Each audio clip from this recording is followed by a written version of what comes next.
Hello, hello, c'est Léona sur Future Dreams TV et le podcast des âmes audacieuses.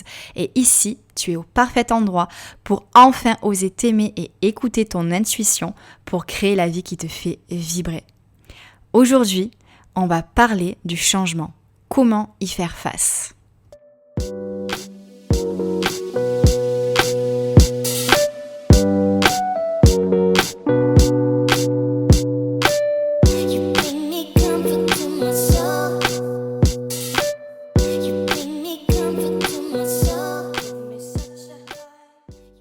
Est-ce que ça t'est déjà arrivé de vivre cet effroi face au changement ?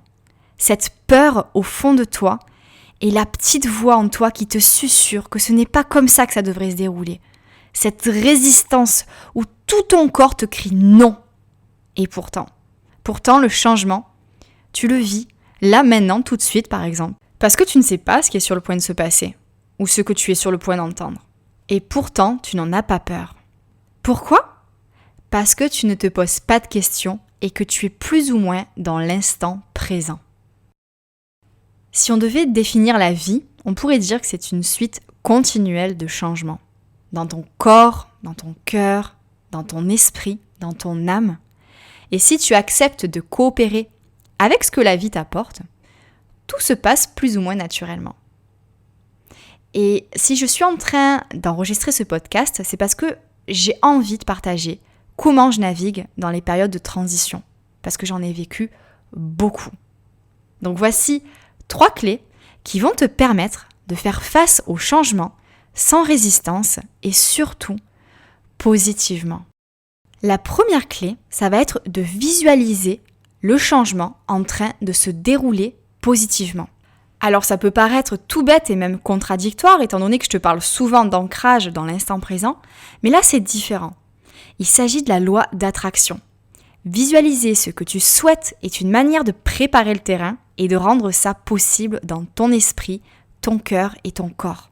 C'est vraiment une manière géniale de contrer les scénarios catastrophes qu'on a tendance à se passer en boucle quand on commence à angoisser.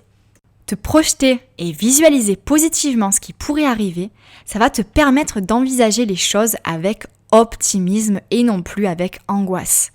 Et à force de te passer différents scénarios en boucle dans ton esprit, ça deviendra de réelles possibilités, une réalité. Et je t'invite vraiment à ressentir chaque émotion positive à 100%. Ne te bride pas en te disant que ce serait trop beau pour être vrai. Là, c'est vraiment pas le moment.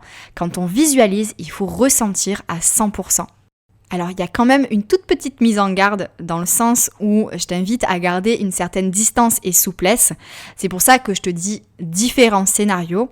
Il ne s'agit pas d'idéaliser ce qui pourrait se passer en tombant dans le piège où en fait tu vas tout programmer à la minute près et au détail près parce que là, c'est la meilleure manière de faire face à une déception. Parce que les choses, on ne peut pas les contrôler à 100%. Donc le secret, c'est de te projeter en envisageant des tas de scénarios positifs différents pour reprogrammer ton système de pensée et laisser place aux surprises de la vie. Et du coup, ce sur quoi tu dois vraiment te concentrer, c'est plutôt l'émotion positive qui sera liée à tous ces scénarios différents.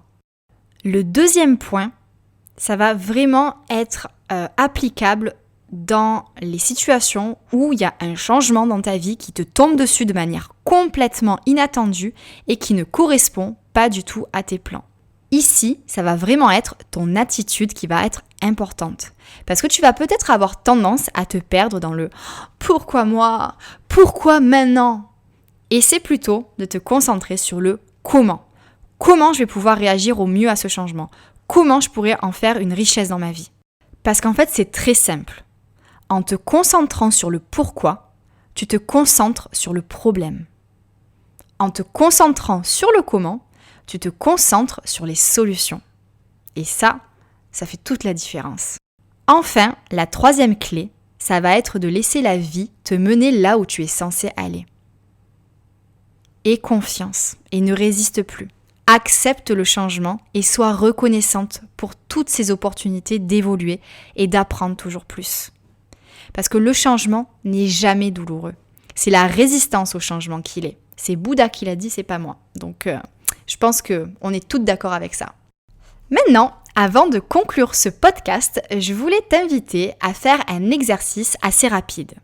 J'aimerais que tu prennes le temps de regarder en arrière et de te rendre compte de tous les changements et challenges que tu as déjà vécus. Ils sont tous arrivés pour une raison et ont fait naître des opportunités à tous les coups. Il s'agit simplement de les découvrir et c'est à toi de jouer dès maintenant. Ça va te permettre de relativiser et d'aborder le changement différemment en sachant que tu pourras toujours avancer et que de toute manière, rien n'arrive par hasard. J'espère que ce nouvel épisode t'aura plu. N'hésite pas à partager quelle est la clé que tu as le plus hâte d'utiliser parmi les 3 dont je viens de te parler. Les discussions les plus intéressantes ont toujours lieu en commentaire, donc je compte sur toi. Et je te dis à très vite dans le prochain épisode des âmes audacieuses.